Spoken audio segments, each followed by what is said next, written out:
김혜수 집사님, 박지혜 집사님 축복합니다. 수고 많으셨습니다. 이게 중등, 고등은 되게 좀 빨리빨리 지나가요.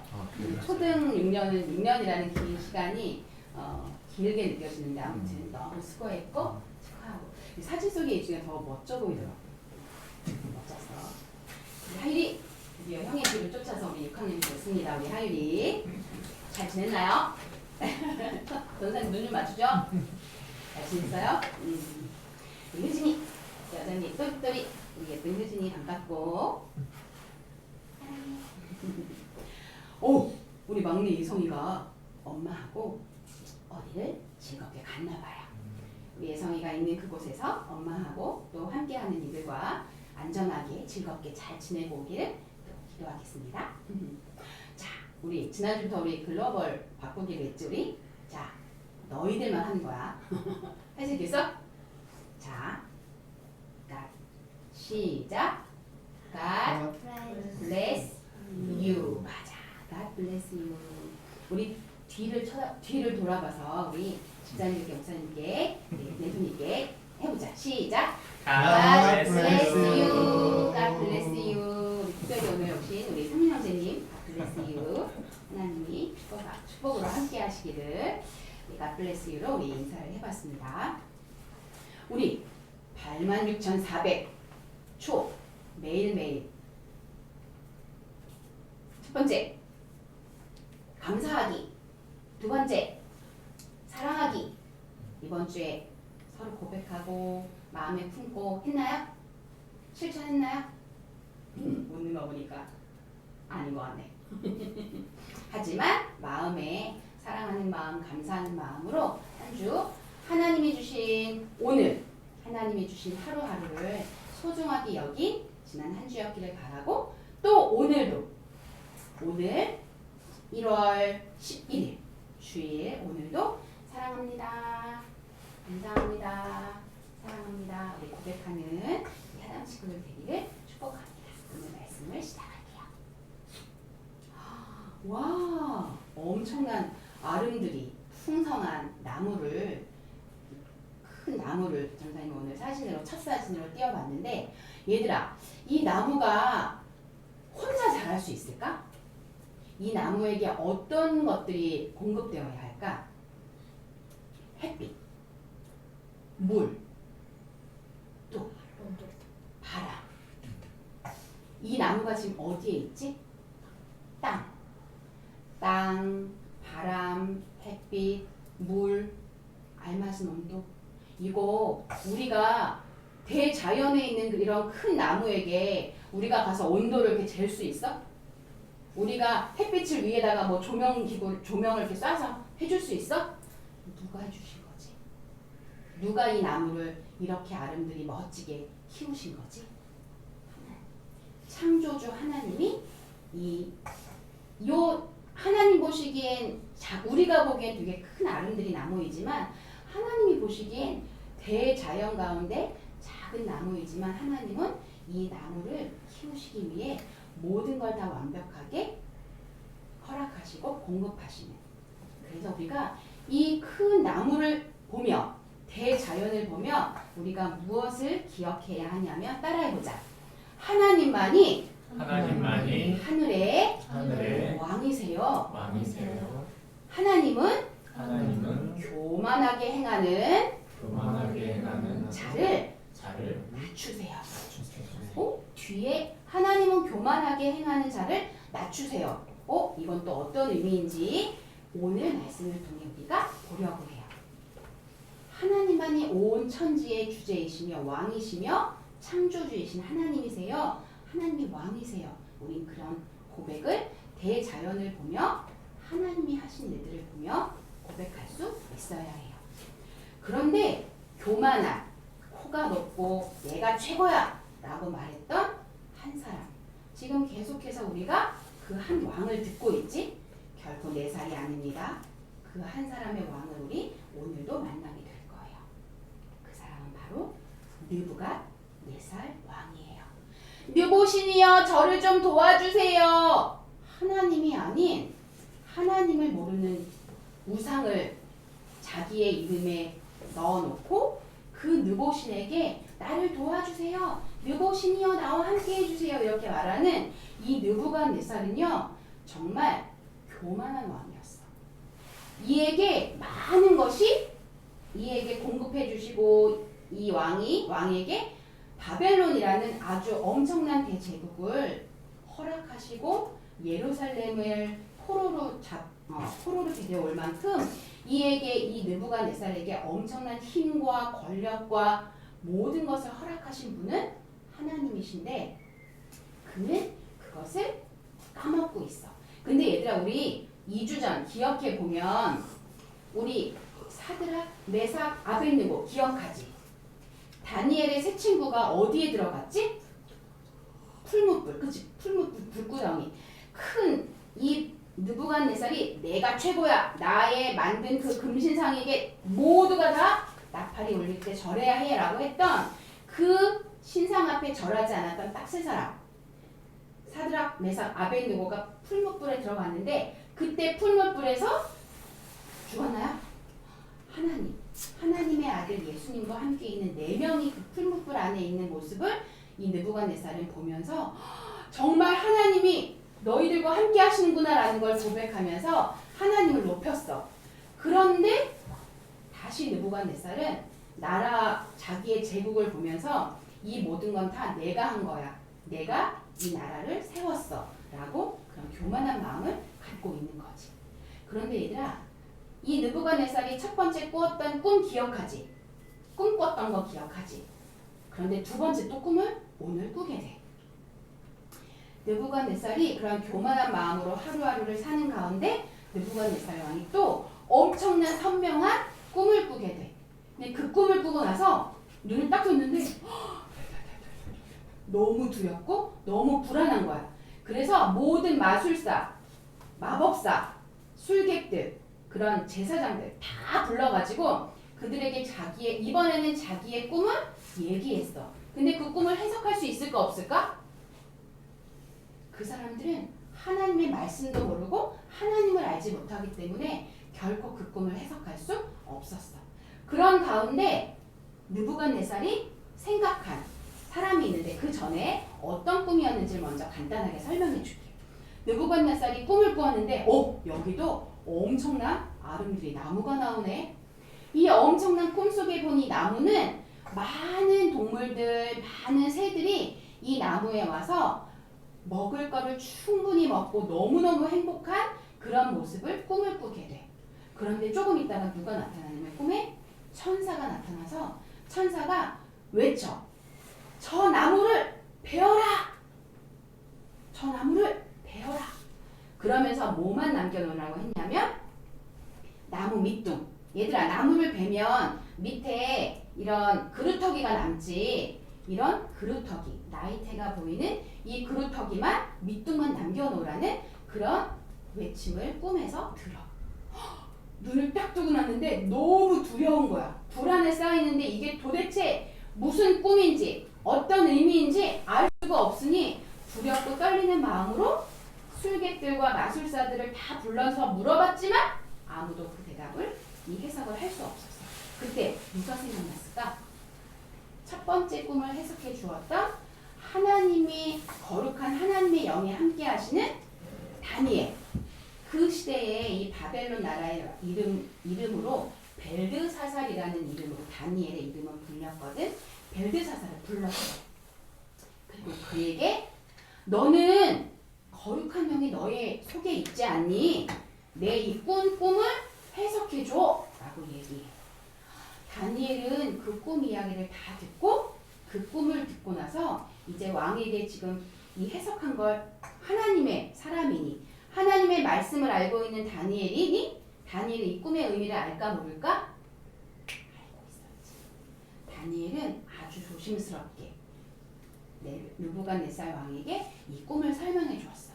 왕이시여, 이 큰 나무는 왕을 가리킵니다. 하나님은 왕에게 이런 엄청난 많은 힘과 명예와 나라와 권력을 주셨습니다. 그런데 하나님이 그 힘을 이제 곧 빼앗아 가실 거예요. 엄청난 두려운 해석이었지. 이 이야기를 들은 느부갓네살 왕은 그렇구나. 그리고서 1년의 시간이 지났어. 1년의 시간이 지나는 동안 이준이라면 내가 그렇게 하나님이 나의 모든 걸 다 빼앗아 가실 거라는 그런 말을 들으면 조금 마음이 어떨 것 같아? 두렵기도 하고 조금은 교만한 것을 내려놓고 겸손해야겠다는 생각을 하겠지. 근데 1년이 지나는 동안 1년이 지난 어느 날 여전히 똑같이 느부갓네살은 자기의 제국을 보면서 이거 다 내가 했지.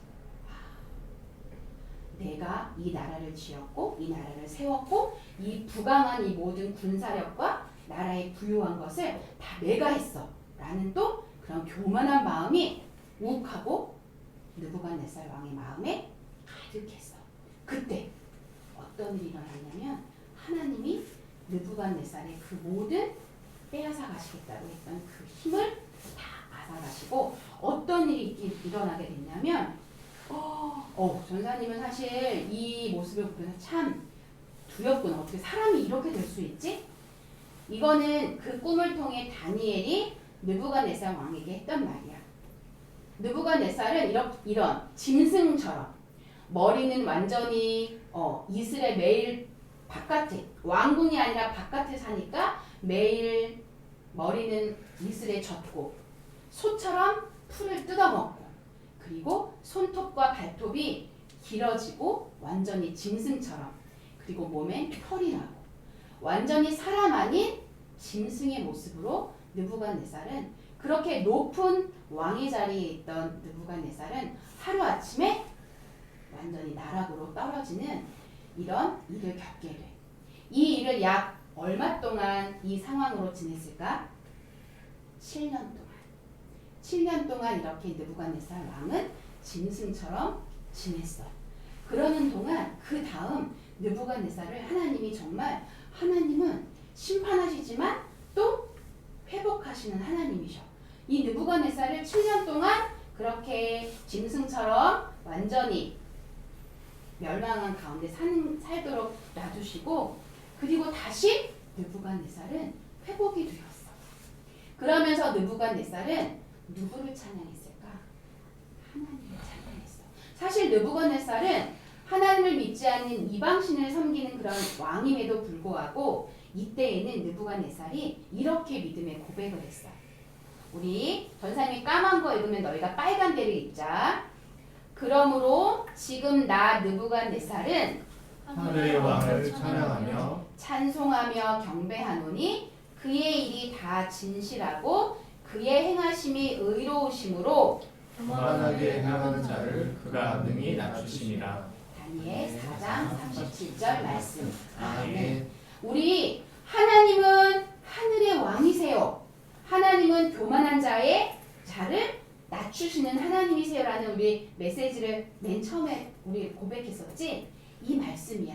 느부갓네살은 내가 교만했구나. 내가 만들었다고, 내가 지었다고, 내가 생겼다고, 내 것이라고 했던 이 모든 힘과 권력과 명예와 모든 나라는 내 것이 아니라 하나님의 것이구나라는 걸 느부갓네살은 믿음의 고백을 하게 돼. 얘들아, 우리도 느부갓네살처럼 이렇게 교만한 마음이 있을까 없을까?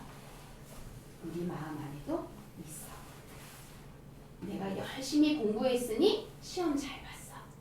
내가 뭔가를 열심히 해서 이거를 얻었어. 내가 뭔가를 최선을 다했기에 이것이 이루어진 거야.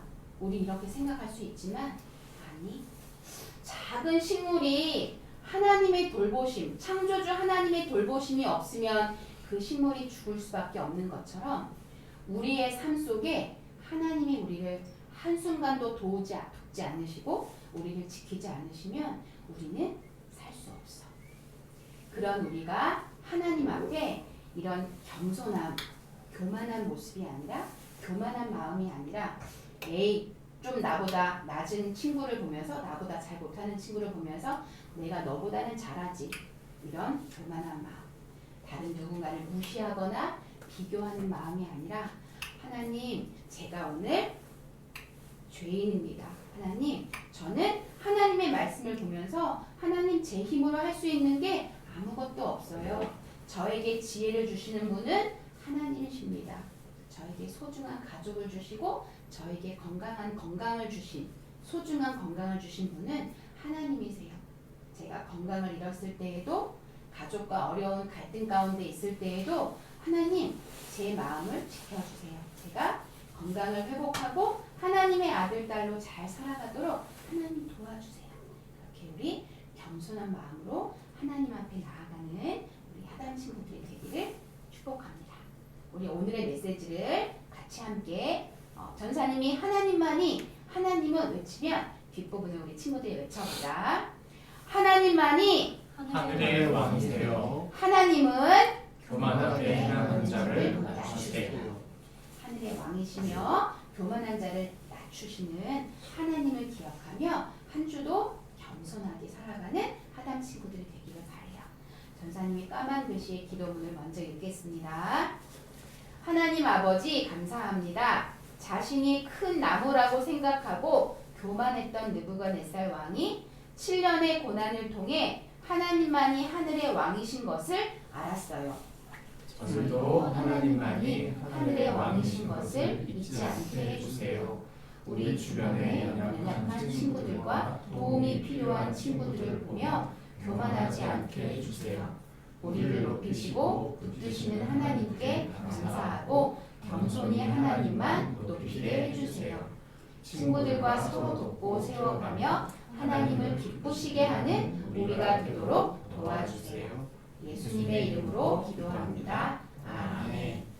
한 주도 나 혼자 교만한 마음으로 사는 것이 아닌 겸손함으로 가족을 돕고 친구를 돕는 은혜의 믿음의 한 주. 이제 우리 친구들 방학했지? 그치? 방학한 한 주 동안 가정 안에서 가족과 또 함께하는 이웃들 속에서 사랑을 나누고 겸손히 지내는 한 주가 되기를 축복합니다. 우리 주미공동체사들이 아니라 잠옷으로 가도록 하겠습니다. 예수님은 나의 왕, 예수님은 나의 왕 살아계신 하나님 아들 내 마음에 모셔요 어서 오세요 예수님 살아계신 예수님 오세요 여기 내 마음에 함께 계세요 나의 왕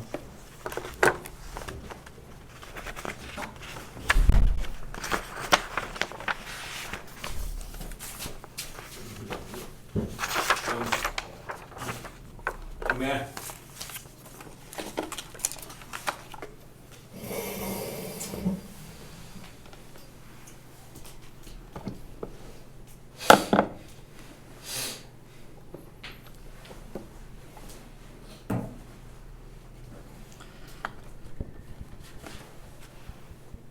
러시아의 유명한 소설가인 도스토옙스키가 쓴 책 중에 까마라초프의 형제들 또는 까마라초프 가문의 형제들 이런 책이 있습니다. 두께로 따지면 굉장히 두꺼워요. 그래서 일반적으로 책이 두꺼운 책으로 2권으로 나오거나 아니면 전집에 보면 3권 정도로 나눠서 나온 소설, 대하소설이죠. 이 소설이 유명한 이유가 있습니다. 내용은 사실은 거의 막장 드라마 수준이에요. 한 부자가 있었는데 3 아들이 있었어요. 그 부자의 이 여자친구가 있었는데 그 여자친구를 사랑하는 첫째 아들, 첫째 아들과 약혼한 그 약혼자를 사랑하는 둘째 아들, 그리고 이 부자의 이 첩으로부터 낳은 아들이 또 있습니다. 이런 복잡한 관계에서 이 아버지를 죽이게 되는 일이 벌어지는 거죠. 누가 죽였느냐? 사실은 그 첩의 아들이 죽였지만 그 아버지를 죽도록 미워했던 첫째 아들이 결국에는 이제 누명을 쓰고 감옥에 가는 이야기입니다. 이 막장 소설 같은 이야기가 왜 이렇게 유명한 소설이 됐느냐? 이유는 바로 이 시대가, 이 19세기 이 시대가 인간의 이성, 즉 르네상스를 지나고 나서 계몽주의를 지난 이 시대 속에서 사람들의 이성이 점점 하나님은 안 계시다. 그리고 더 기술이 발전되고 이성이 발전될수록 사람들이 이성적으로 깨어날수록 하나님을 인간적인 계산으로 계속 보는 것이죠. 그러면서 하나님을 잃어버리게 된 것입니다. 그런 상황 속에서 이제 나온 이야기죠. 셋째가 성직자였어요. 이 성직자인 셋째가 했던 말이기도 하고 또 이 책이 전해주는 메시지이기도 합니다. 이 메시지는 뭐냐면 만약 신이 존재하지 않는다면 모든 것이 허용된다. 이 막장 소설에서 나오지 않을 법한 이야기인데 이 이야기 속에서 우리에게 그 이야기를 전달해 주는 것이죠. 우리는 한번 생각해 보아야 합니다. 하나님이 계시지 않다면, 과연 하나님이 계시지 않다면 이 세상이 어떻게 될까? 하나님이 주신 것인데 하나님이 주신 것이라고 인정하지 않는 순간 사람들은 점점 더 변질되게 돼 있다는 것이죠. 그리고 결국에는 하나님을 잃어버린 사람은 어떻게 되는가? 그것은 점점 그 이성이 모든 것을 이룰 수 있다고 생각하지만 오히려 그 이성이 자신과 많은 사람을 망가뜨리는 도구가 될 수 있다. 경고하고 있는 것입니다. 우리는 2025년을 준비하고 보내고 26년을 이제 살아가고 있는데 교만하여 하나님을 잃어버린 이 세대를 볼 때 우리가 한 사람, 주전 600년 전에 살았던 한 사람이 바로 우리가 생각해 볼 수 있는 그 사람, 교만하여 하나님을 잃어버렸던 한 사람을 우리가 생각해 볼 수 있는 것이죠. 그는 대국의 왕이었습니다. 보통 왕이 아니고요. 전쟁했다 하면 진 적이 없는 무패의 존재. 그러면서도 이 정책을 얼마나 지혜롭게 잘했는지 그가 하고 있는 모든 일들이 다 잘 됐어요. 그가 짓고자 하는 성, 그가 이루고자 했던 군대의 조직, 전쟁에서 승리하고자 했던 많은 승리들, 그가 누렸던 전리품들 생각해보면 그때 당시에 이 왕은 누구도 이길 수 없는 왕이었습니다. 그는 그렇게 잘 되고 난 다음 그의 마음이 교만해져서 성전을 모독합니다. 하나님을 모독했죠. 바벨론 유수, 즉 사람을 우습게 여기고 포로로 끌어가면서 죽일 사람 죽이고 데려갈 사람 데려가서 데려간 사람들을 자기 나라를 위해 그 사람들을 사용한 것입니다. 인력들을. 뿐만 아니라 그 사람은 자신이 어느 순간에는 너무 높아져서 나라의 이름을 남기자.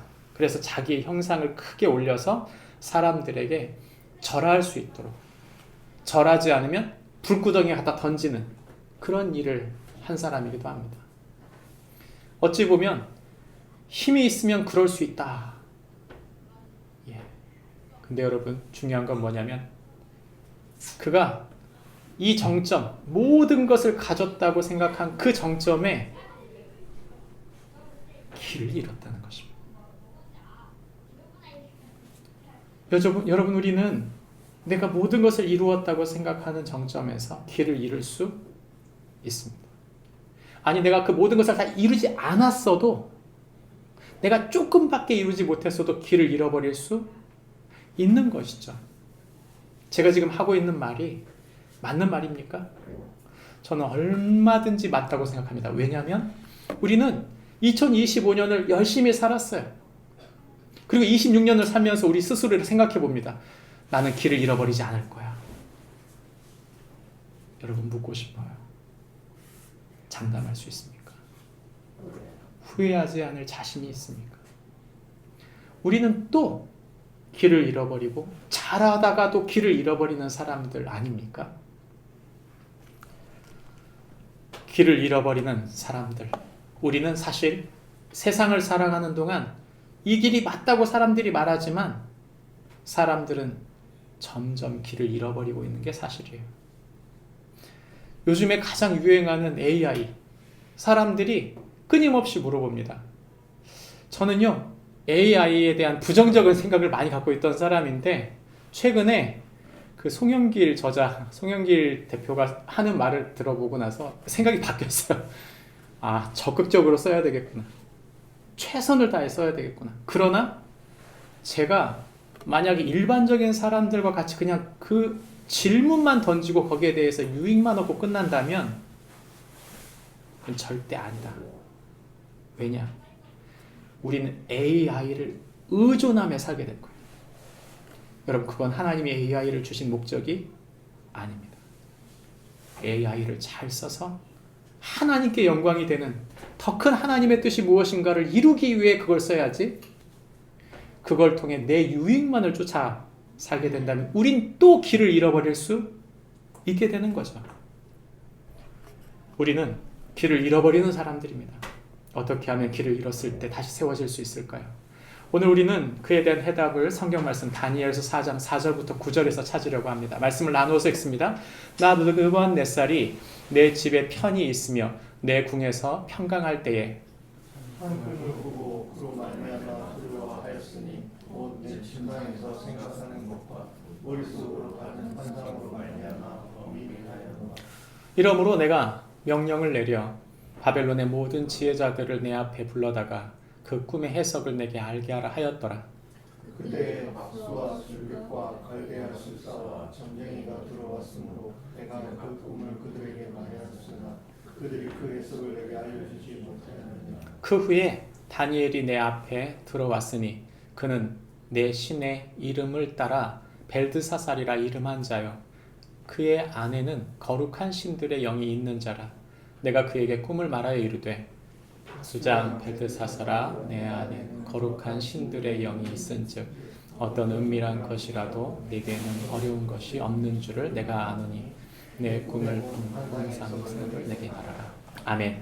우리가 읽은 성경 말씀을 한마디로 조리면 이런 말입니다. 같이 읽어볼까요? 시작. 성도는 모든 상황을 내려놓고 하나님 말씀 속에서 그분의 뜻을 찾는 자이다.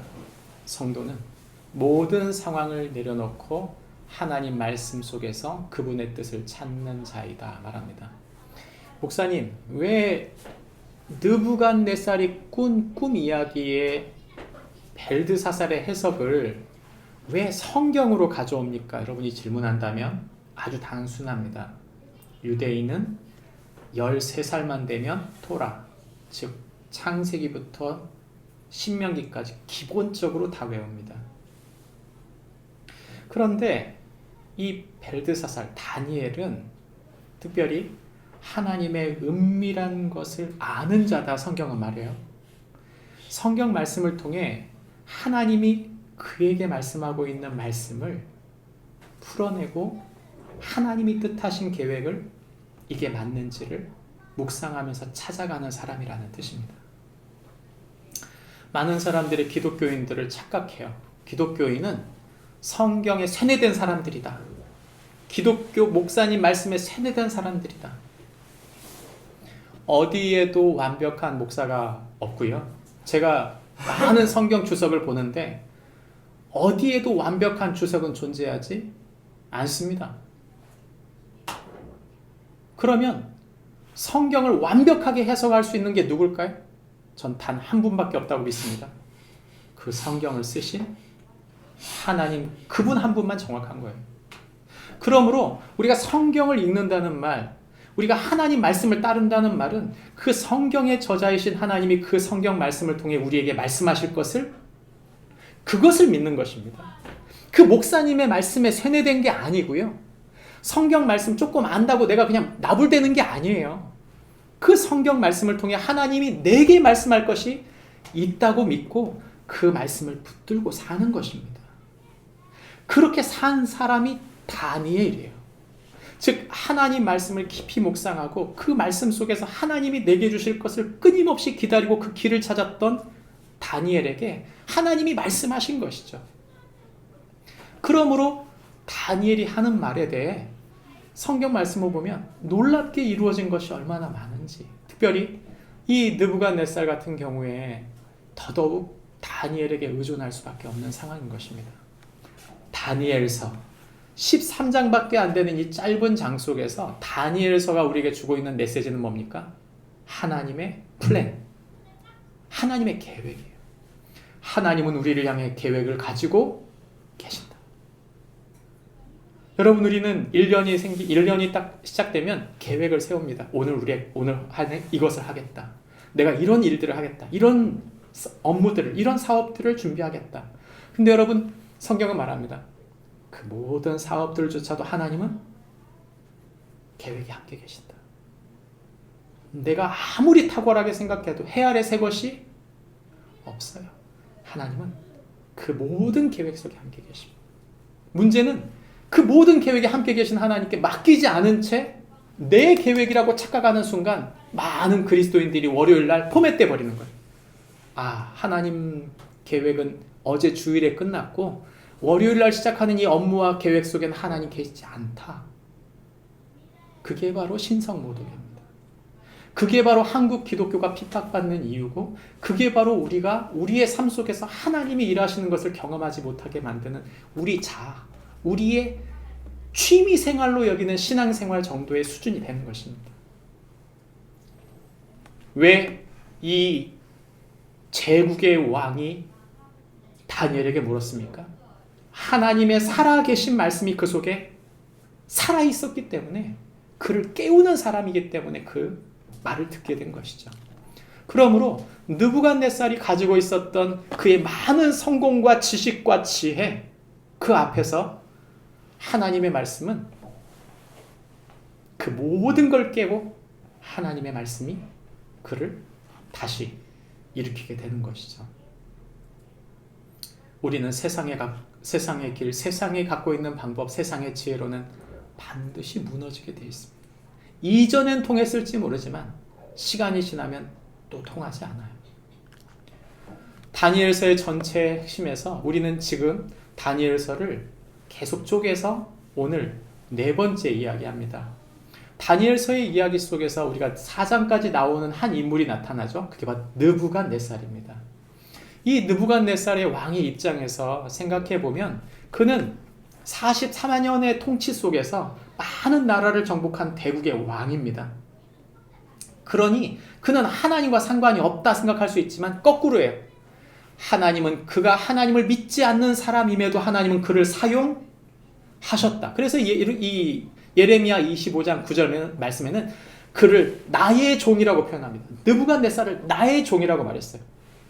예수 안 믿는 사람은 하나님 사람이 아니기 때문에 하나님 쓰지 않을 거다. 그건 착각이에요. 예수 믿는 사람들의 가장 큰 착각은 예수 믿는 사람들을 통해서만 하나님이 일하신다 착각을 하는 거예요. 그렇지 않아요. 하나님은 믿지 않는 모든 사람들의 하나님이시기도 해요. 그래서 느부갓네살이 하나님을 신뢰하지 않는 상황 속에서도 하나님은 그를 당신의 종으로 사용하고 있었다. 성경은 말하는 것이죠.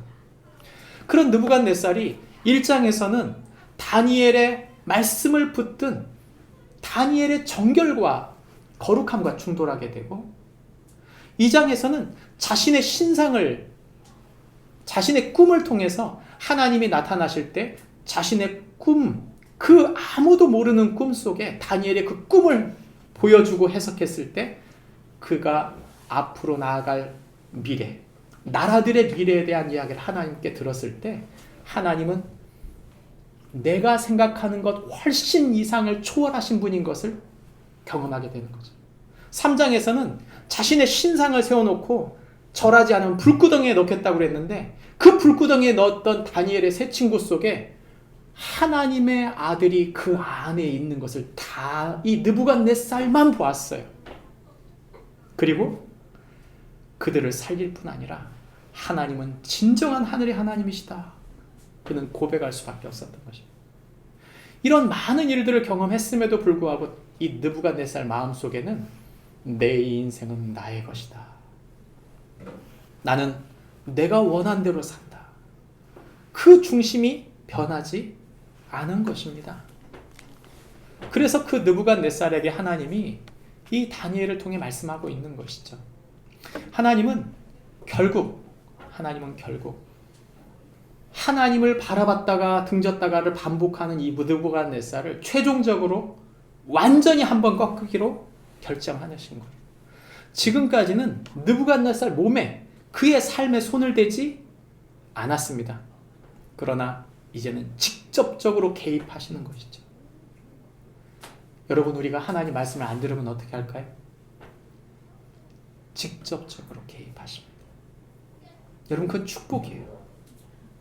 하나님의 심판은, 진짜 하나님의 심판은 하나님을 알지 못하는데 그냥 그 사람이 죽는 것입니다. 우리의 몸, 우리의 삶, 우리의 환경과 상황이 급격하게 변할 때 여러분, 하나님이 함께 계신다는 걸 느부갓네살은 말해주고 있는 거죠. 교만하여 하나님을 잃어버린 느부갓네살, 교만하여 하나님을 잃어버린 이 세상, 이 세상 속에 성경은 우리에게 세 가지로 말합니다. 이 4장을 통해 첫 번째는 경고를 무시하면 멸망이 온다. 두 번째는 내 자아의 몰락은 새로운 기회다. 마지막 세 번째는 주 안에서 회복이 있다. 첫 번째로 경고를 무시하면 멸망이 온다. 우리가 읽었던 성경 말씀은 하나님의 경고입니다. 느부갓네살이 꿈을 꿨어요. 근데 그 꿈이 자신을 번민하게 만든 것이죠. 그 번민, 그 큰 나무, 아름드리 나무가 잘려나가는 그 하나님의 한 천사를 통해 잘려나갈 때 자신이 그 두려움을 느낀 것입니다. 그리고 많은 사람들에게 해석을 하게 했는데 아무도 해석을 못해요. 맞지가 않아요. 결국 이 벨드사살 다니엘이 와서 해석을 해주게 되는 것이죠. 여러분, 우리는 누구나 번민해요. 문제를 만나고 번민하지 않는 사람은 없습니다. 여러분, 고민은 하라고 준 거예요. 문제는 하라고 준 것입니다. 근데 문제를 껴안고 그 문제를 나의 힘, 나의 지혜로 끊임없이 고민하는 사람이 있는가 반면 하나님께 맡길 것을 맡기고 하나님의 뜻대로 순종하는 사람이 있어요. 여러분, 우리는 어떤 사람인가요? 우리의 삶을 살펴보면 그런 것입니다. 느부갓네살, 느보여 나의 기도를 들어주소서. 다시 말하면 느보여 나를 도와주소서, 그 말 아닙니까? 하나님이여 나를 도와주소서, 이렇게 말하는 사람이 많아요. 우린 기도가 잘못됐어요. 제가 이렇게 이제 고3 아버지가 돼가지고 기도회가 어머니들이 기도회를 하는데 정말 열심히 기도해요. 상상을 초월할 정도로 기도합니다. 대안학교니까요. 엄마들이 얼마나 열심히 기도하겠어요. 정말 요일을 따라 계속 기도하고요. 시간을 두고 계속 기도하고요. 일주일에 한 번씩 모여서 기도해요. 목사인 저도 우리 교회 그렇게 기도회가 없는데도 거기 따라가 기도하면 이게 기도회가 좀 무섭게 기도한다 이런 생각이 들어요. 근데 여러분, 제가 기도를 하면 할수록 두려운 마음이 하나 있어요. 그건 뭐냐면 기도만 열심히 해요. 이분들이 그렇다는 게 아니에요. 이분들이 그렇다는 게 아니라 많은 사람들, 특별히 우리가 한국 기독교인들 기도 정말 열심히 합니다. 정말 기도하는데 무엇을 위해 기도하냐 이거죠. 무엇을 위해 기도하시죠? 우린 이렇게 기도하면 하나님, 제 자녀가, 하나님, 제가 지금 맡고 있는 그 일이, 주님, 제가 지금 앞으로 가야 될 그 진로가 해결되게 해주세요. 맞죠? 근데 여러분, 그게 끝이에요. 문제는 거기 있어요. 자녀가 그 문제가 해결되면 기도하지 않아요. 제가 하던 그 업무가 해결되면 기도하지 않아요. 내가 기도하고 있었던 어떤 진로의 문제에 있어서 내가 원했던 대로 그 일을 이루었어요. 기도할까요? 안 할까요? 더 안 해요, 기도를. 제가 묻고 싶은 건 이거예요. 느보여 나의 기도를 들어주소서, 그거하고 여호와여 나의 기도를 들어주소서, 그거하고 뭐가 차이가 있냐 이거죠. 차이가 없어요.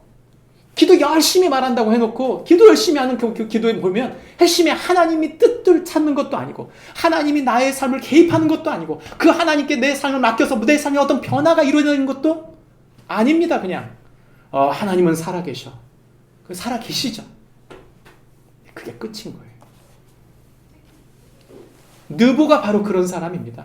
느보가 그런 불안감, 기도하고 이루어지고 그래서 자기의 기도가 많이 이루어져서 느보여 나의 기도를 들어주셔서 이 모든 것 이루어졌어서 감사합니다. 그리고 끝난 거죠. 근데 문제는 뭐예요? 또 길을 잃어버리는 거예요. 또 길을 잃어요. 오늘 하루가 감사하지 않고 오늘 하루가 하나님 주신 은혜로 내게 주신 하루라는 것이 깨달아지지 않고 오늘 또 나를 통해 만날 사람, 내가 맡은 업무, 내가 가는 오늘 하루 속에서 하나님이 일하실 것을 눈에 깨어지지 않은 채 눈이 덮여져서 그저 예전에 살던 관성대로 또 사는 거죠. 그게 느부갓네살의 불안감에 가득한 삶이었다는 거죠. 물론 항상 불안하진 않아요. 문제가 생기면 불안하죠. 그거 아닙니까? 불안했다가 이제 그 문제가 해결되면 안정됐다가 불안했다가 삶이 안정됐다가 이거 반복하다가 죽는 거 아니에요? 목사님 그럼 뭘 원하시는 것입니까? 뭘 원하는 거냐고요? 딱 하나입니다. 벨드사살, 즉 하나님의 신이 네 안에 있어서 하나님께서 너에게 은밀한 그 계획을 너에게 보여주셔서 너를 향한 하나님의 계획이 온전히 이루어지게 하는 것, 그 계획이 이루어지고 있느냐는 것이죠. 여러분 삶은 이럴 수밖에 없어요. 그건 인정해요. 그럴 수밖에 없으니까요. 근데 그게 아니고 내 속에 과연 하나님의 말씀이 나를 하나님의 계획대로 인도해 가고 있느냐 하는 거예요. 여러분 그건 다른 근육이에요. 전혀 다른 계획인 거죠. 여러분 우리에게는 어떻습니까? 하나님은 우리에게 평안을 주시길 원해요. 그 평안이란 폭풍이 치지 않는다는 게 아닙니다. 요즘 배들 너무 잘 만들잖아요. 파도가 5m짜리가 와도 배가 뒤집어지질 않아요. 왜요? 너무 정교하게 잘 만들었어요. 우리의 확신은 하나님이 주시는 평강 안에 있는 것이죠. 근데 우리가 그 평강 안에 있는 하나님 안에 있지 않고 끊임없이 내가 당면한 문제를 어떻게 해결할 것인가에 대해 계속 집중하고 있는 한 우리는 길을 잃어버릴 수밖에 없다는 것입니다.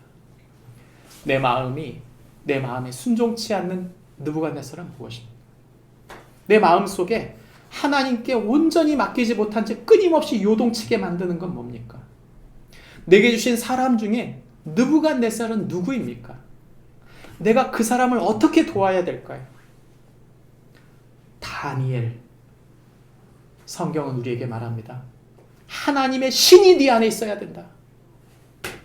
오뚜기가 아무리 넘어져도 중심축이 맨 아래속에 있어서 넘어져도 다시 일어서는 것처럼 그 5m 파도 속에서도 그 배의 중심이 겉표면이 아니고 그 맨 아래쪽 중심축에 있을 때 배는 뒤집어지는 것 같아도 다시 돌아오는 거 아닙니까? 우리가 하나님 말씀에 붙들려야 있어야 될 이유가 거기 있습니다. 경고. 하나님 말씀은 우리에게 경고예요. 우리가 큐티를 은혜 받기 위해서 큐티한다. 그렇지 않습니다. 은혜 받지 않아도 괜찮아요. 성경은 우리에게 경고하고 있어요. 그 경고등을 계속 보는 것이죠. 우리 운전할 때 신호등 끊임없이 보잖아요. 성경은 우리에게 경고등이 신호등과 같아요. 익숙하든 익숙하지 않든 은혜를 받든 안 받든 감동이 되든 안 되든 상관없어요. 성경은 날마다 봐야 될 이야기고 그 이야기가 우리에 장착되었을 때 우리 안에 기본적으로 시스템이 그 말씀의 길을 인도하심이 우리 안에 들어오게 될 때 우리는 평안을 누릴 수 있게 되는 것입니다. 경고를 무시하지 않고 하나님의 말씀, 그 말씀을 무시하지 않고 주의 길을 따라가는 축복이 그리고 그 말씀을 통해 다른 사람들을 세워가는 축복이 우리 모두에게 있기를 주님의 이름으로 축복합니다. 두 번째는 내 자아의 몰락이 새로운 기회라는 것입니다. 이 느부갓네살은 그 꿈의 해석을 들었습니다.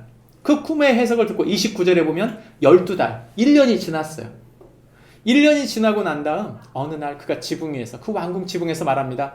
이 큰 바벨론은 내가 내 능력과 권세로 건설하여 나의 도성으로 삼고 이것으로 내 위엄과 영광을 나타낸 것이 아니냐라고 말하고 있는 그 중간에 이 말이 아직도 끝나지 않았을 그때 하나님이 말씀합니다. 그에게 느부갓네살 왕아 내게 말하노니 나라의 왕위가 내게서 떠나느니라.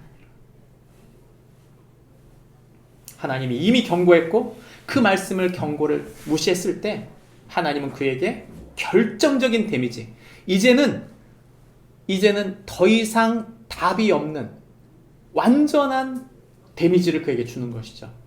그래서 그가 7년 동안 벌거벗은 채 손톱이 독수리 발톱처럼 되고 그 머리가 사자머리처럼 되고 그가 들판을 다니면서 소처럼 풀을 뜯는 7년을 보내고 난 다음에야 하나님을 다시 만나게 됩니다. 여러분 7년의 뜻은 완벽하다라는 뜻이에요. 완벽하게 꺾어놓은 거예요. 뭘요? 아이마이 미마이, 내 맘대로 내 뜻대로 내가 원하는 대로 이 모든 것은 내 것입니다. 이렇게 산 거죠. 그걸 완전히 꺾어놓는 거예요. 하나님 없는 세상은 여러분 우리에게 끊임없이 우리에게 유혹합니다. 그리고 네가 원하는 대로 해. 하나님이 원하는 대로 하지 않아도 네가 원하는 대로 해도 돼. 이렇게 말해요. 근데 여러분 그대로 살면 어떻게 돼요? 하나님이 반신불수 감당이 안 될 정도로 끝까지 갖다 몰아요. 왜요? 완전히 돌이키게 하기 위한 것입니다. 여러분 느부갓네살은 완전히 돌이키게 되는데 그가 마지막 끝까지 갔을 때 돌이키게 됐다는 사실을 기억해야 돼요. 여러분 기독교는 뭡니까? 기독교는 예수님을 만나는 거 아닙니까? 기독교는 내 마지막까지 간 거예요. 만약 우리가 마지막까지 갔다고 생각되지 않았다면 다시 생각해 봐야 돼요. 내가 아직도 주인이라고 생각한다면 다시 생각해 봐야 됩니다. 그가 7년을 보내고 난 다음 하나님을 우러러서 하나님, 그분이 내 주인이시다. 그 고백할 수 있었던 것은 하나님이 그를 붙잡는 사건이었던 것이죠. 나를 하나님의 사람으로 세우고 있는 사건은 무엇입니까? 저는 우리가 저와 여러분이 지금 많은 고민과 문제 앞에 있다고 믿어요. 근데 그 가장 큰 문제가 무엇을 위한 문제일까요? 그 사람을 위한 문제? 이 고비를 넘기면서 나를 뭔가 성장시키려고 하는 그 문제? 이 문제를 통해 뭔가 내가 잘되게 만드는 하나님의 문제? 그것 이전에 주도권, 하나님이 그분이 주인이시라는 것을 인정하게 만드는 거예요. 그걸 인정하지 않은 채 내가 성공한들 무슨 소용이 있습니까? 그걸 인정하지 않은 채 내가 내 자녀의 문제를 해결한들 무엇이 해결될 수 있어요? 자아가 완전히 꺾여 나가는 것, 완전히 순복하는 것입니다. 우리가 수차례 예배를 드리지만 예배가 뭡니까? 워십 아닙니까? 존귀한 그분 앞에 완전히 나 자신을 절하게 만드는 것 있잖아요. 느부갓네살의 몰락은 새로운 기회예요. 그가 가장 높은 곳에 있다가 완전히 땅바닥에 꽂히고 난 다음에야 하나님을 보게 됐다는 사실은 우리에게 굉장히 중요한 인사이트예요. 우리를 꺾으시고자 하는 하나님, 우리를 죽이고자 하는 게 목적이 아니고 그분을 완전한 하나님으로 인정하게 만드는 게 하나님의 목적이라는 거죠. 내가 이 작은 문제, 이게 작은 문제 아니죠. 나에게 큰 문제인데 내가 이 큰 문제를 하나님께 완전히 납작 엎드려서 모두 맡겨드리고 내가 완전히 그분 앞에 엎드려서 그분의 뜻대로 순종하고자 하는 사람이 된다면 하나님이 쓰시겠지만, 만약 내가 또다시 아이마이 미마인으로 일어나서 내가 내 멋대로 산다면 어떤 일이 벌어질까요? 더 큰 문제가, 더 큰 문제가 우리에게 와야 되는 거죠. 그럴 수밖에 없어요. 그게.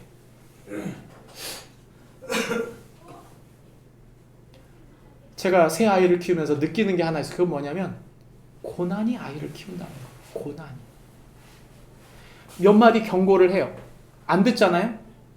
더 큰 경고를 할 수밖에 없는 거예요. 그 경고는 그 아이를 죽이려고 하는 게 아니고요. 이 아이의 자아가 깨어지고 다른 누군가를 배려하는 사람으로, 더 성숙한 사람으로 세우기 위한 나의 계획이 있는 것이지, 얘를 죽이고자 하는 게 아니잖아요. 하나님도 똑같습니다. 여러분, 우리의 고통이 하나님의 계획을 깨닫는 축복이 되는 그런 기회가 되는 축복이 있기를 바랍니다. 마지막 성경은 세 번째, 우리 안에 주 안에 회복이 있다고 말합니다. 이 느부갓네살의 이 4장의 맨 마지막 장인데, 이 4장 맨 마지막 장에 36절과 37절에 이렇게 말합니다. 내 총명이 내게로 돌아왔고 또 내 나라의 영광이 내 대해서도 내 위엄과 광명이 내게로 돌아왔고 또 나의 모사들과 관원들이 내게 찾아오니 내가 내 나라에서 다시 세움을 받고 또 지극히 위세가 내게 더하였느니라. 모든 게 회복됐죠? 근데 이 모든 게 회복됐어도 그가 잊지 않은 게 하나 있어요. 37절에 같이 읽어볼까요? 시작. 그러므로 지금 나 느부갓네살은 하늘의 왕을 찬양하며 경배하노니 그의 일이 다 진실하고 그의 행하심이 의로우심으로 교만하게 행하는 자를 그가 능히 낮추심이라. 그가 놀랍게 고백한 건 이거예요. 교만한 자를 낮추신다. 여러분, 포인트가 거기 있는 것처럼 보이지만 아닙니다. 우리가 교만하다는 사실을 깨달을 수 있는 유일한 방법은 뭐냐면 하늘 아버지, 하늘의 왕을 경험하고 그분 안에 있을 때 내가 누군지를 철저히 알게 됩니다. 왜 내가 아침에 일어나서 감사하지 않은 줄 아세요?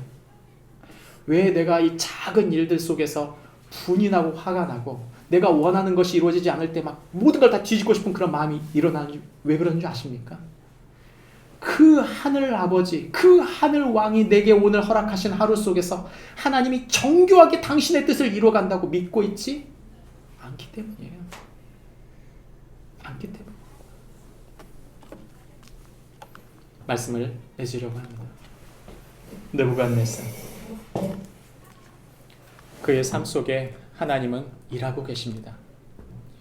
우리의 삶 속에 느부갓네살, 하나님은 나를 위하셔야 된다. 빨리 버리십시오. 제가 눈뜬 게 하나 있어요. 그건 뭐냐면 여호수아서 5장 우리가 지난번에 말씀했잖아요. 여호수아서 5장에 뭐라고 말합니까? 여호수아가 가나안 첫 번째 전쟁을 하러 들어갈 때 천사장이 나타납니다. 그 천사장이 칼을 들고 있으니까, 당시에 사람들이 칼을 들고 있는 시대가 아니에요. 근데 칼을 들고 있는 한 사람이 앞을 정면을 막아선 거죠. 그때 질문이 뭡니까? 여호수아의 질문은 이거예요. 너는 적군이냐 아군이냐? 너는 저쪽 편이냐 우리 편이냐? 이 질문이죠. 대답이 뭐였어요? 나는 여호와의 군대 장관으로 왔느니라. 다시 말합니다. 나는 저 편도 아니고 네 편도 아니다. 제일 큰 착각이 뭔지 아세요? 하나님은 내 편일 것이다. 여러분, 저건 무서운 거예요. 하나님 우리 편이 아닐 수 있다는 사실을 기억하세요. 느부갓네살의 이 고백은 바로 그것입니다. 하나님은 지금까지 나를 위하시는 분이시다. 아니요. 하나님은 7년 동안 그 환난을 주고 난 다음에 그가 깨달은 것입니다. 하나님은 내 편이 아니고 그 하늘 왕의 편이 내가 돼야 된다. 그래서 그분의 편이 아니라면 모두 교만한 거예요, 여러분. 우리 모두 교만한 것입니다. 그분만이 왕이세요. 그의 고백의 위대함, 그 고백이 바로 바른 회개이고 그 고백이 바로 바른 섬김이고 그것이 바로 바른 자리인 거죠. 인생은 짧습니다. 여러분이 언제 떠날지 몰라요. 우리에게 얼마나 많은 기회가 주어졌다. 그건 중요하지 않아요, 여러분. 내가 지금 그 하늘 왕 앞에 섰을 때 부끄러움 없이 설 수 있느냐, 그것이 핵심입니다. 이 느부갓네살의 왕을 통해 우리에게 해주고 있는 이야기는 저는 한마디로 쪼리겠습니다. 예수 안에 있어라. 다시 말합니다. 예수님의 편이 되어라.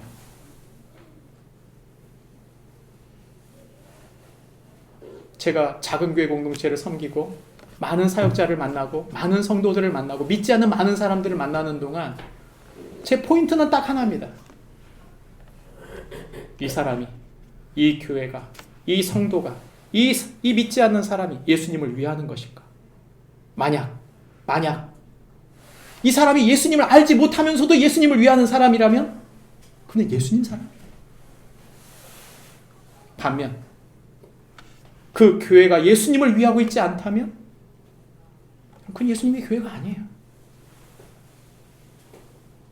우리가 은혜세대로 교회를 다닌다 하더라도 우리가 예수님을 향하고 있지 않다면 여러분 그건 예수님의 교회가 아닌 것입니다. 빌립보서와 에베소서에 끊임없이 사도 바울은 in Jesus Christ, en Christos, 그리스도 안에 있어라 끊임없이 말합니다. 예수님의 풀네임이 뭡니까? 주 예수 그리스도, 큐리오스 예수스 크리스토스, 주인이신 구원자이신 왕이신 그분이시다. 우리가 그분을 정확히 이해하고 그분 안에 거하면 우리는 하나님 나라의 백성, 천국의 시민으로 하늘의 계획을 이루는 사람으로 살 것이지만 이 속에 예수가 없다면 우린 느부갓네살이 되는 것입니다.